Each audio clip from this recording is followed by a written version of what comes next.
काल आमच्या इगतपुरी विधानसभेचे आमदार हिरामणदादा खोसकर यांनी बोल क्लब येथे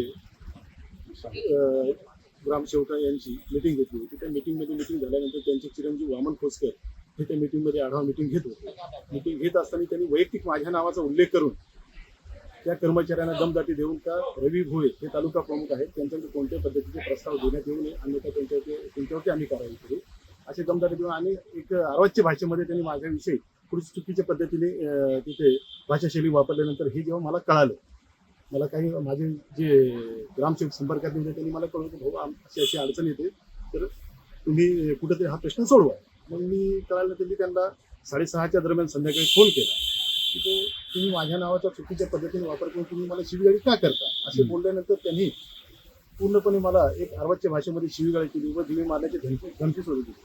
कारण आम्ही महायुतीमध्ये काम करतो. महायुतीमध्ये काम करत असताना एक शिवसेना पक्षाचे पदाधिकारी म्हणून आम्हाला सुद्धा तालुक्यामध्ये कामकाज करावं लागतं. मी माझे सभापती आहेत आमचे.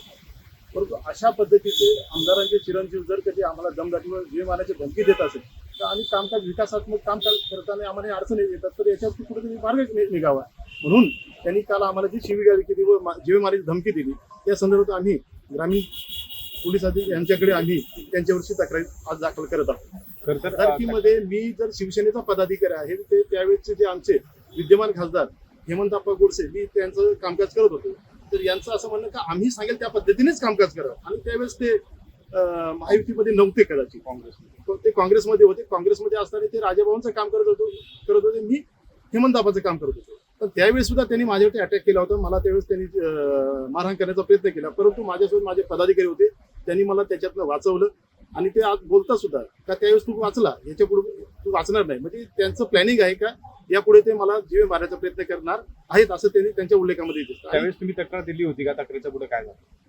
आता इलेक्शनचे शेवटचे 2 दिवस राहिलेले होते. आम्ही तसं मी तोंडी स्वरूपात त्यावेळेचे जे हरसुली सहाय्यक पोलीस निरीक्षक लोखंडे साहेब होते त्यांच्या कानावर टाकलं होतं आणि त्यावेळेस रात्रीच्या वेळेस तेच आले होते आम्हाला वाचवण्यासाठी. स्वतः पोलीस स्टेशनचे कर्मचारी तिथे आले त्यांनी आम्हाला त्याच्यातनं वाचवलेलं होतं. तुमचा काय आरोप आहे आता नेमका? आरोप एकच आहे जर काय खुलेआम जर आमदार चिरंजीव अशा पद्धतीने दमदाटी देतात जीव मारण्याचे धमके देतात आज त्यांच्याकडे सत्ता आहे पैसा आहे आणि आज तालुक्यामध्ये अनेक चुकीच्या पद्धतीने त्यांचे जे चुकीचे कामकाज आहे ते आम्ही वड करतो आणि वड केल्यानंतर मग त्यांना ते सहन होत नाही की आमच्या विरोधात कोणी बोलू नये याच्यामुळे त्यांचा तो राग मनामध्ये धरून ते मला माझ्याविषयी अशा पद्धतीची तुमची मागणी काय आहे? त्यांच्यावरती गुन्हा दाखल करावा. जर लोकशाहीमध्ये जर अशा पद्धतीची वागणूक चालत असेल तर लोकशाहीची ही थट्टा झालेली आहे. आणि वास्तविक पाहता कालच्या मीटिंगचा आमदार महोदयांना हे अधिकार आहे पण त्यांच्या चिरंजीवाचा त्या मीटिंगचा काही संबंध नाही आणि वास्तविक पाहता त्यांनी माझ्याविषयी बोलण्याचा काही राईट नाही. आमदार खोसकरांना तुम्ही काही सांगितलं होतं का?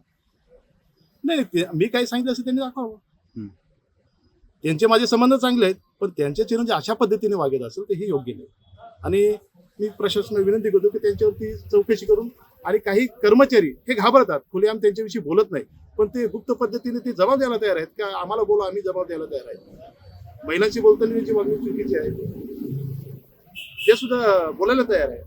माझी विनंती आहे की प्रशासनाने या चौकशी करून त्यांच्या चिरंजीव वामन खोसकर यांचा गुन्हा दाखल करावा.